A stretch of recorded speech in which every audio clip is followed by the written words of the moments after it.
as we stand right now, it's Monday, the 14th of April, David.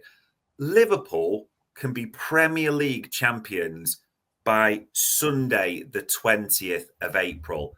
That's insane to say, isn't it, really?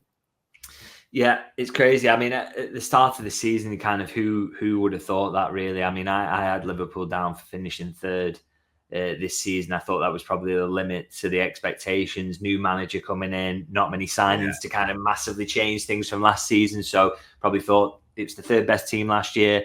If you get a few fewer injuries, maybe it can be in the mix a little bit longer, but probably will finish third because Arsenal and City are such good teams. And obviously, it's not quite worked out that way. Obviously, City have had their drop-off, Arsenal have had their issues. But equally, as much as that is true, Liverpool have just been better than they were last season. They've been more balanced. Yeah. They've been able to pick up wins and they're still finishing strongly. Because as much as people want to say they're limping over the line, by the way, they're the most informed team in the Premier League outside of Wolves. So, if that's limping over the line, they're doing a really good job of it. So they've just been excellent this season, and maybe a little bit of good fortune in that they're going to wrap it up this early because that owes a lot to the rivals kind of falling off. But they've been good. We can't underestimate how well they've done for so much of this season. Been a very, very good elite level team, and they would have gone deeper in the Champions League had they not met PSG at that early juncture. A team who I think will go and win it, by the way. So it's just an excellent team, and huge credit to the players for all that they've done in that. Huge credit for the manager as well, because to come in and fix things and sort things and get people playing your football that quickly it just shows how smart and how good he is. So it's a miraculous achievement. And to be 13 points clear, 2 wins away from winning the Premier League title, and this time we're in April. You think back to the COVID season, Liverpool did not get the opportunity to be in April and enjoying it and thinking can't wait for this to happen. They didn't get any of this joy out of it, and you kind of moments like yesterday when the goal goes in and Anfield celebrating together, and they all know what it means, and it knows it's one more win closer. You're only 2 more wins now to get it over the line. It's just these are magical moments, and everybody should soak up every moment of this because the title is coming, and this is something that the fans have been denied, haven't they, for 30 years, the opportunity to watch this happen in real time in stadiums, to be there, to hail this team. So it's a beautiful thing, basically, and I think Liverpool supporters should be really kind of appreciative and soak up every little bit of joy out of this, because it's a joyous season and a brilliant achievement from players and staff. Yeah, absolutely insane. It really is. Classy pointing out there, Arsenal have drawn 12 games. Again, as much as we talked about contracts this season, the fact we've mentioned about 86 million times that Arsenal are tracking 2 points or less all season pretty much seems to be ignored, but there we go at the same time. And this one, they say timing is everything. This is a proper first world problem question I'm asking you here, David. Ipswich beat Arsenal, want to win it at Leicester, so it's confirmed as early as possible, or savouring it in your own stadium? Because I know we've always thought Spurs could be the one.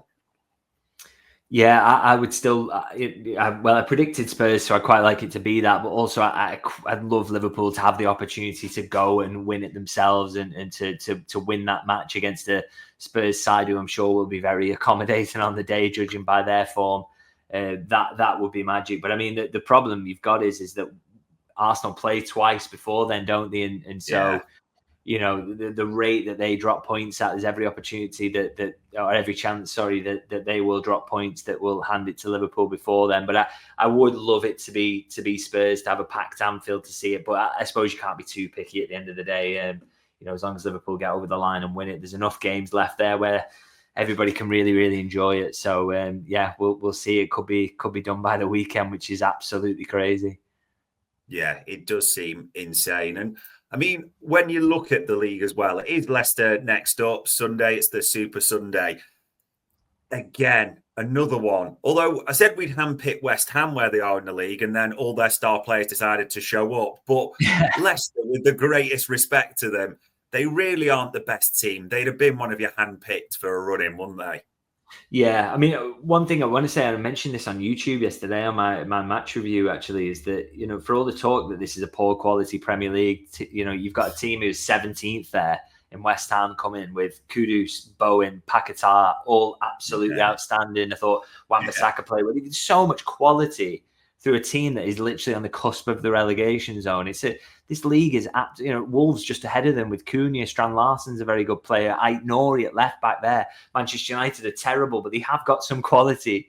Everton, you keep moving up through the league there. The amount of quality in this league is absolutely insane, really. So that again emphasizes what an achievement it is for Liverpool to have won it at such a canter. It's a remarkable achievement, but as you say, probably those bottom three teams are the ones you can maybe pick apart and say they don't quite have that. Maybe actually even Delap at Ipswich, I suppose, and Southampton have got a couple. But I think Leicester, they have been pretty shocking this season, really, haven't they? And their form isn't getting any better. So surely there's a chance there for Liverpool to kind of to go there and have hopefully a rare kind of comfortable afternoon, because there's been a lot of kind of 1-goal wins and 2-goal wins this season. Maybe Liverpool could kind of put the hammer down at Leicester and give everyone a bit of a joyous afternoon, but we will see.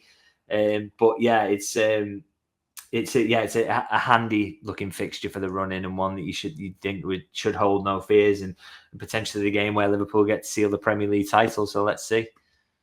Yeah, it's still crazy to see that. I mean, in terms of it's a game a week now, so you're not expecting too much rotation, but would you expect Andy Robertson back in, Dominic Szoboszlai in for that one as well? Yeah, I think that's a fair shout, really. It's to go back to kind of what he would consider kind of his strongest 11 at the moment, I guess. So I'd expect that. Don't expect to maybe see Darwin Núñez coming back into the starting lineup. So it kind of picks itself, really, doesn't it? And I think once the league is secured, and whenever that is, maybe that's next weekend or the weekend after, maybe after that, then I think then's the opportunity to rotate. We'll see a little bit more of a Harvey Elliott, a Chiesa, but until then, it's just go as strong as possible, really, and get the games won. Yeah, it is all about just winning that league. Will it be next weekend? Who knows? Could it be a week's time or a week's time after that? Sorry, even against Spurs at Anfield. Who knows as well? Either's going to be brilliant. And the only final question I wanted to ask you, because quite a few are putting this, as you'll know, in the chat panel and speaking about it. Obviously, we want to get it wrapped up. People want Spurs, people want Leicester. But when it is wrapped up, as a few alluding to, do you think almost a cloak of secrecy will be lifted a bit and Liverpool's transfer plans will become clearer? As in, now the league's done, they'll start to hear like more solid moves and quickly like shift people out, have things almost lined up for that 1st of June, or will it just break right at the last minute like we're used to?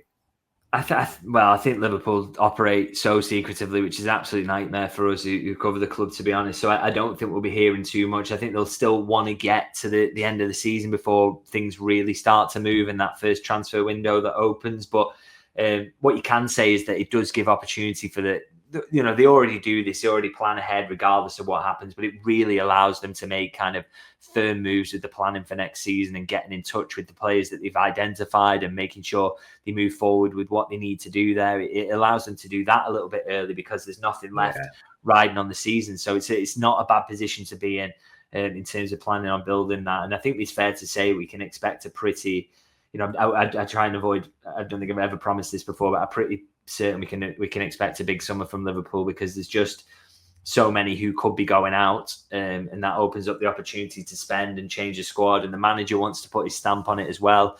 So I think it's going to be a busy one. So the sooner they can get moving with things, be that outs and ins, then the better for everyone, really, because they've got an awful lot to do, I think, and will be forced to do a lot.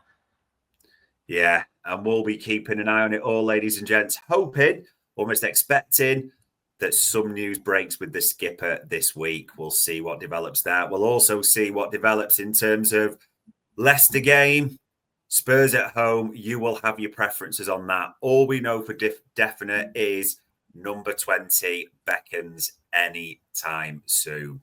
All that needs me to say, as ever, is David, for the time, the insight, for answering all our questions. It is greatly appreciated. Thanks for having me. And ladies and gents, that was another Media Matters for Anfield Index.